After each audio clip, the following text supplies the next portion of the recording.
It happened in the dead of night as Hurricane Melissa closed in on Jamaica. A poor family, unable to flee, huddled inside their one-room house while the wind tore through the hills. The mother clutched her children, praying to Jesus as the father braced the shaking door, whispering, "Lord, don't let it take us." Then the storm went silent. The rain froze mid-air, and through the window they saw a man of light standing in the darkness. A moment later, something happened, and their lives were never the same. Before we begin, please subscribe to our channel and write this in the comments, these 5 simple words. Jesus is still with us. I read every comment. It's how I see how many of us still believe he's here. So go ahead, type it below. Jesus is still with us. Thank you. October 26th, 2025. Anado Bay, Jamaica. The air carried that strange sweetness it always had before storms, the kind that made the dogs restless and the sea look closer than it really was. Dwayne Campbell, 34, wiped his palms on a rag and glanced at the sky while the garage shutter rattled in the wind. He'd stayed late patching a truck tire for a delivery driver trying to beat the curfew. The boss had already chained the gate and told everyone, "Melissa coming, man, go home quick." Dwayne pocketed his wrench, checked the cracked phone that barely held charge, and saw the weather alert flash red across the top. Hurricane Melissa upgraded to Category 5, North Coast impact possible late Monday night. He rubbed the bridge of his nose. That meant his pay would stop again for at least a week. Leah was waiting outside the lane when he reached home, a scarf tied tight over her hair, 2 buckets beside her feet. She had already filled the barrels and moved the laundry line indoors. The children, Andre 11, Keisha 8, and little Micah barely 4, sat on the steps eating breadfruit and watching her stack canned food on the windowsill. She smiled when she saw Dwayne, but her eyes didn't hide the worry. "Radio say Kingston already getting rain," she told him. "They close school tomorrow." He nodded, pretending calm, then touched the thin plywood that covered the back window. "We'll nail it tighter after supper," he said. The light faded faster than usual, turning the zinc roof the color of wet steel. Leah ladled out the stew and lowered the lantern wick to save fuel. Dwayne washed his hands in a basin, flexing the finger that still ached from last season's storm repair. The house smelled of kerosene and salt. He tried not to show it, but the air's pressure pressed against his temples like a warning. He looked at his kids eating quietly and thought about the last time they'd had to sleep at the school shelter, the baby crying all night beside strangers. He wasn't going to let that happen again. But in less than a minute, everything would change. The transistor radio on the shelf crackled to life, the announcer's voice breaking through static. Melissa now approaching Jamaican waters with sustained winds of 150 miles per hour. Leah froze, spoon mid-air. Dwayne turned up the volume. The man repeated the same line, slower this time, then urged listeners to stay indoors. A gust hit the wall so hard the window pane shivered. The children jumped. Dwayne moved to the door and checked the rope hinges. Leah whispered, "Jesus, please calm this wind." He found the old hammer under the bed, lit another candle, and began reinforcing the window. Every strike echoed through the small room like a heartbeat. Outside, branches scraped the zinc, and the palm trees made a sound like torn fabric. Keisha asked, "Daddy, will Jesus stop it for us?" He paused, met her eyes, and said, "He stopped storms before." Leah gathered the children near the table where the Bible lay open to Psalm 91. She read aloud while thunder rolled over the hills. At 10 that night, the power went. The ceiling bulb dimmed to orange and died. Only the candle flicker remained. Dwayne could hear neighbors shouting over the wind, trying to secure their roofs. He went outside briefly, rain soaking his shirt in seconds, and helped Mr. Edwards drag a water drum against his door. When he returned, Leah was humming softly to the children, her voice trembling but steady. "If we pray," she said, "he will hear us." Dwayne knelt beside her, wiping rain from his face, and took her hand. The candle flame bent sideways, yet didn't go out. No one in that small house knew the eye of the hurricane had already begun to wobble offshore. By midnight, the gusts had grown sharp enough to lift the edge of the roof. Dwayne climbed onto the bed to tie it down with a rope hooked through a beam. Leah shouted over the noise, "Careful, Dwayne!" Lightning flashed blue-white through the window, blinding them for a second. The children covered their ears. The entire structure groaned, then held. When the thunder rolled away, Leah started the rosary, her voice breaking on the first line. Dwayne stayed by the wall, hands pressed flat against it as if holding the house together by will alone. He felt the wood vibrate with every gust, then noticed the rhythm of the storm shifting, the roar dipping for a heartbeat before returning stronger. Rain drummed on the roof like fists. The smell of salt thickened. Dwayne's phone vibrated with a last emergency alert before the battery gave out. Leah reached for him, eyes wide, whispering, "Listen, the wind's changing." He tilted his head. For a second, he thought he heard something behind the sound, not thunder, but a low human cry carried on the gusts from the valley below. He opened the window just enough to look. Darkness. Then another flash revealed the road half flooded, the neighbor's goat pen gone, tin sheets tumbling down the slope. He shut it fast. Leah held the children tighter, whispering prayers that overlapped with the rain. Micah's small voice joined hers. The candle sputtered but refused to die. Dwayne sat beside them, heartbeat racing, staring at the door latch that shook with every gust. He imagined his father's voice telling him again that no storm ever truly belongs to the sea. They all answer to someone higher. He'd never believed that until now. Outside, thunder built again, deep and long, and somewhere within that endless noise, Dwayne thought he heard his own name carried faintly in the wind. He looked at Leah, wanting to tell her, but she already had her eyes closed, whispering, "Jesus, stay with us tonight." And as the walls trembled and the sky opened above them, the night of October 27th gave way to the hour when silence would mean more than any sound. The storm began to speak before dawn on October 27th, a low, restless growl that rolled in from the sea and settled over the hills like a warning only the trees could hear. By mid-morning, the sky was the color of dull metal, and the palm fronds outside the Campbell house pressed flat against the wind as if bracing for what was coming. Dwayne woke early, checking the knots in the rope that held the roof frame, while Leah boiled the last of their water for tea. The children ate quietly, their eyes darting toward the window each time a gust hit the walls. The radio on the shelf played a trembling voice, an announcer reading coordinates in wind speeds, his tone professional but tight, the way men sound when they're scared but trying not to show it. By 10 o'clock, schools were closed, the road below the hill empty except for a police jeep driving through with a loudspeaker shouting in patois, "Stay inside, people! Hurricane Melissa reaching North Coast tonight." Dwayne stepped out to help their neighbor, old Mr. Edwards, drag a heavy barrel across his yard for weight. The air had that strange mix of salt and electricity, sharp enough to sting the nose. "You think we safe up here?" the old man asked. Dwayne shrugged, tightening the rope around the barrel. "If wind don't take the roof, rain will find another way," he said, half joking, half serious. By afternoon, the first rain came. Not hard, but constant, fine like mist, turning the dirt path into mud. Leah moved the mattress from the children's bed to the floor, set a basin under the window that already leaked. She taped the cross-shaped crack in the glass with clear tape and placed the family Bible beside it. "If he stopped the storm on the sea once," she whispered, "he can stop this one too." At dusk, the radio warned of winds reaching 150 miles per hour. Leah looked at Dwayne and said quietly, "We should pray early tonight." He nodded, but his hands kept working, checking nails, checking the door latch, checking everything that might fail. At 7, power flickered twice, then went out.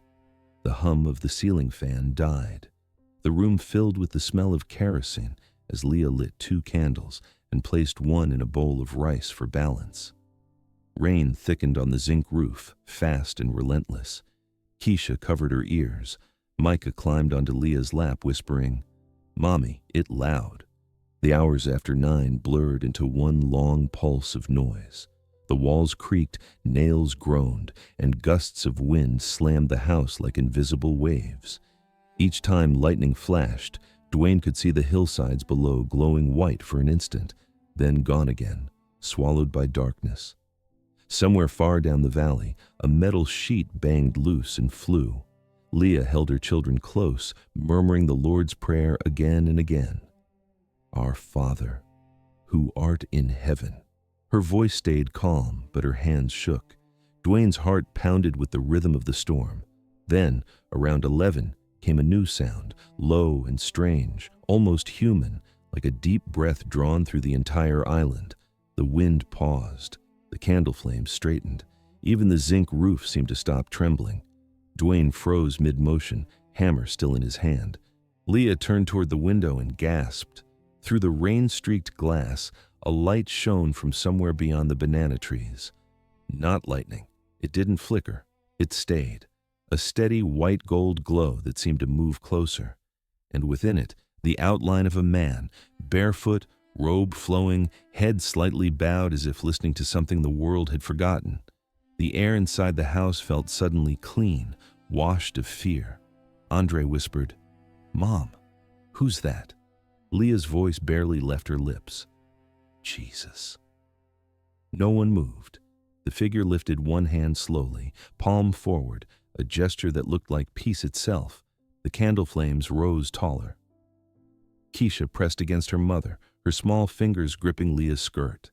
Dwayne's knees gave out and he knelt where he stood, hammer falling to the floor.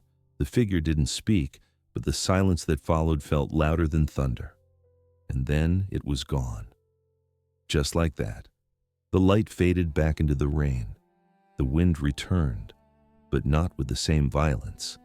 It howled differently, higher, thinner, as if some of its strength had been pulled away. Leah clutched her chest. "He was right there," she whispered. "He was here." Dwayne tried to answer but couldn't. He looked at the clock on the wall, 12:45 a.m., and noticed the second hand had stopped ticking. Outside, rain poured, but no longer sideways, and the banana trees stood upright again. At 12:50, the radio flickered back to life, powered by its weak battery. A shaky announcer read a new report. Update: Hurricane Melissa shifting northeast. Repeating, the eye turning northeast, away from Jamaica, expected to pass offshore. Leah covered her mouth. Tears ran down her face. Dwayne grabbed the radio, shaking his head as if not believing his own ears. "It turning?" he asked aloud. Leah nodded, eyes fixed on the window. They sat like that for nearly half an hour, the storm receding in sound and strength, replaced by the soft tap of water dripping from the ceiling into the basin. Leah began to pray again, this time not for safety, but in thanks. Dwayne joined her halfway through the words. The children, too tired to understand what had just happened, fell asleep on the mattress. At 2 a.m., Dwayne stepped outside, barefoot into ankle-deep puddles.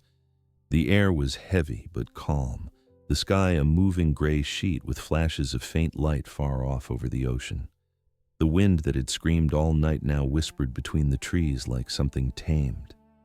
He looked down the slope and saw the glow of one lantern in Mr. Edwards' window. Nothing else moved. He lifted his eyes to the sky and exhaled, the first full breath he'd taken in hours. Leah appeared behind him, wrapping a towel around her shoulders. "You saw it too," he said, still staring upward. She didn't answer. She didn't need to. The only sound now was the slow dripping from the eaves and the quiet breathing of the children inside. What had started as a storm of terror had turned into silence so complete it felt sacred. Dwayne reached for Leah's hand, and in that moment neither of them thought about paychecks or debts or leaking roofs. only about the strange mercy that had stood outside their window when every wind on earth should have destroyed them. And while the rest of Jamaica waited for morning to count what was lost, the Campbells waited too, but for reasons no weather report could ever explain. The light came slowly that morning, pale and uncertain, spreading over the hills like someone testing if the world was still alive. The sound of the rain had softened into a quiet dripping from the leaves, and the wind had gone completely. For a few minutes, even the roosters seemed unsure whether to crow. Dwayne stood by the doorway barefoot, arms crossed, eyes fixed on the valley below. The sea, visible in the distance, shimmered under a thin film of fog. It looked calm, too calm, as if the night before had been only a dream. But his shirt was still damp, the hammer still on the floor, and the rope across the ceiling beam still pulled tight. None of it had been a dream. Leah was behind him, wrapping a blanket around Micah, who had slept through the last hours of the storm, curled up beside his sister. The small room smelled of wet wood and wax. "It's morning," she said softly, though Dwayne didn't answer. He stepped outside into air that felt strangely sweet after the salt and dust. The hillside path was littered with branches but clear. No roofs had peeled, no trees uprooted. Down the slope, the neighbor's blue house still stood, its zinc roof gleaming. He blinked, trying to make sense of it. The village had been spared. Every other time, at least one home had collapsed. Not this time. Leah came to the door holding the small battery radio. She turned the knob, the speaker hissing before settling on a faint signal. "Storm Center turned northeast at approximately 2:57 this morning," the announcer said, voice crackling. "Heavy damage reported in eastern Cuba, Jamaica largely spared." Leah looked up. "That's the same time," she said quietly. Dwayne nodded, not trusting his voice. Andre and Keisha stood beside them now, blinking in the bright light. Andre rubbed his eyes. "It gone, Daddy?" he asked. Dwayne crouched down and put a hand on his son's shoulder. "Yes, son. It gone." Leah smiled weakly, touching the boy's hair. Keisha pointed toward the sky. "Look, it blew again." It was the kind of deep Caribbean blue that only comes after storms, washed clean and endless. By late morning, neighbors began emerging, some still carrying flashlights or buckets. Mr. Edwards limped up the hill, his hat dripping. "You all right up here?" he called. "Roof hold good?" Dwayne nodded. "Everything stand." The old man shook his head, looking around. "Never seen nothing like this. Not one board lift. That storm should have mashed we up." Leah asked if he'd heard the radio. He had. "Turn north, they say. Turned when it should have crushed we." He crossed himself, half whispering, "Jesus mercy." At the bottom of the hill, a small crowd gathered near the main road where a government jeep idled. 2 young officers were noting addresses, asking who needed food or medical help. Dwayne and Leah joined the group, still dazed. One of the officers asked, "Any structural damage?" Dwayne shook his head. "Nothing break." The man looked confused. "You sure? All this side clear?" Dwayne nodded again. The officer scribbled on his clipboard and muttered something about unusual wind shear. Another villager mentioned seeing a bright flash just before the calm, and the officer wrote that down too. Leah met Dwayne's eyes and said nothing. Back home, she poured out the last of the boiled water and started cooking rice over the small gas burner. The children sat by the doorway, their clothes hung on a line stretched across the room. Dwayne helped them sweep out the water pooled in the corners using an old towel. Every movement felt deliberate, slower than usual, as though they were afraid to break the quiet that lingered. From outside came the distant sound of hammers, neighbors fixing loose boards, but it carried no panic, only relief. By noon, a white truck from Kingston arrived, marked Office of Disaster Preparedness and Emergency Management. 2 reporters climbed out, one holding a camera, the other a notebook wrapped in plastic. They asked to speak with residents about how the community survived the night. Leah hesitated but agreed to talk. "We prayed," she said simply. "All night we prayed. We saw him." The reporter lowered his pen. "Him who?" Leah looked at Dwayne, then back. "Jesus," the man blinked, unsure whether to smile or keep writing. "You mean like a vision?" Dwayne's voice cut in, steady but quiet. "Not a dream, a man of light. Right outside the window." The cameraman didn't laugh, didn't question. He just kept filming the house, the cross on the wall, the calm sky. Later that evening, they would send the footage to Kingston, and it would play on the evening news as part of a segment titled "Miracle on the Hill, Anato Bay Survives Melissa Unscathed." When the reporters left, Leah sat by the window with the Bible in her lap, tracing a verse with her finger. "Psalm 107, she murmured. "He maketh the storm a calm, so that the waves thereof are still." Dwayne listened, hands resting on his knees, and thought of the light again, the silence, the way the air had felt alive, almost breathing. He had no words for it. He only knew that it was real. In the late afternoon, the children ran outside, barefoot, laughing for the first time since Sunday. They found a broken coconut branch and used it as a toy boat in a puddle. Leah watched them, eyes soft, her hair loose now that the scarf had fallen away. "It could have been worse," she whispered. Dwayne nodded. "It should have been worse." Near sunset, the sky turned gold over the ridge. The smell of wood smoke drifted from the next house, where someone had already started dinner. Leah placed 2 bowls of rice on the table, then paused to pick something off the ground near the door. A small piece of driftwood shaped like a cross, washed up from nowhere. She turned it over in her hands and smiled faintly. "Look," she said, holding it up to Dwayne. "He leave us something." Dwayne took it, ran his thumb along the smooth edge, and set it beside the Bible on the table. As darkness returned, the wind outside stayed quiet. The radio played a low hymn, the same verse repeating, "Through many dangers, toils, and snares, I have already come." Leah hummed along while folding the children's clothes. Dwayne leaned against the wall, eyes half closed, listening. It was strange how peaceful the house felt, like it had been built new overnight. He looked at the cross on the table, the rope still hanging from the ceiling beam, and finally exhaled the fear he'd been holding in since Sunday. When he stepped outside one last time, the stars had come out, bright and clear. The ocean glimmered faintly in the distance, stretching far beyond the hills. He thought of his father, of the storms that had taken so much from men like him, and whispered under his breath, "We still here." Behind him, Leah's voice drifted through the doorway, soft and steady, teaching the children a prayer before bed.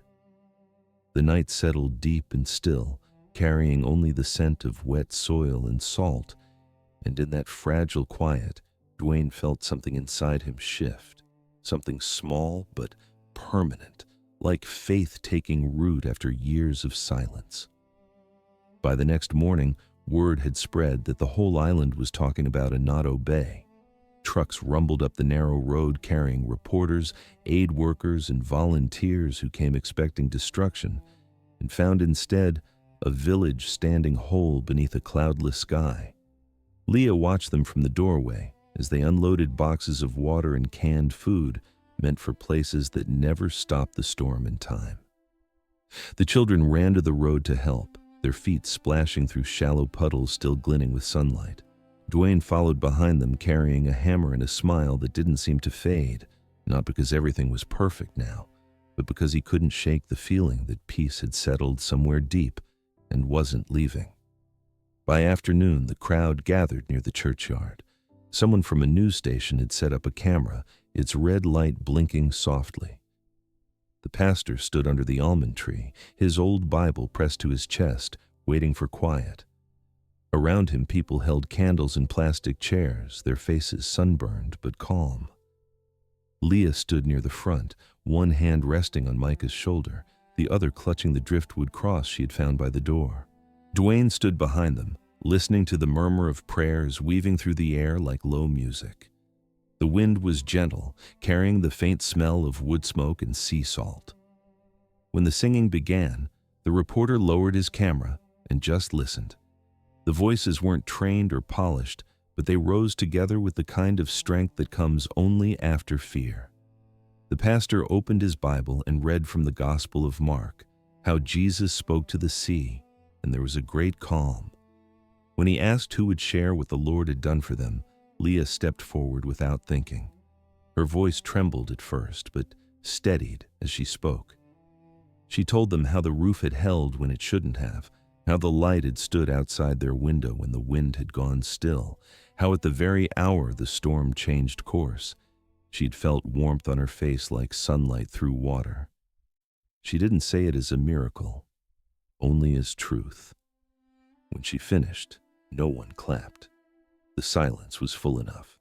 Dwayne took her hand, and for a long time they just stood there, side by side, watching the sky darken over the hills. A single shaft of light broke through a gap in the clouds and landed on their small house down the slope. The crowd turned to look. The pastor smiled softly and said, "Some storms pass, some change us." As evening settled, the reporters packed their gear, the volunteers loaded their trucks, and the villagers lingered outside long after the service ended. Children chased each other through the grass. Women shared food from pots still warm. Leah placed the little cross on the church step before they left, whispering, "Thank you for remembering us." Dwayne put his arm around her shoulders as they walked home. The air was warm again, the night full of crickets. From far down the road came the sound of laughter, real laughter, light and free. When they reached their house, the candle was still burning in its bowl of rice. Dwayne sat on the steps, looking out at the horizon where faint lightning flickered far away over the open sea, the storm still traveling, but gone from them.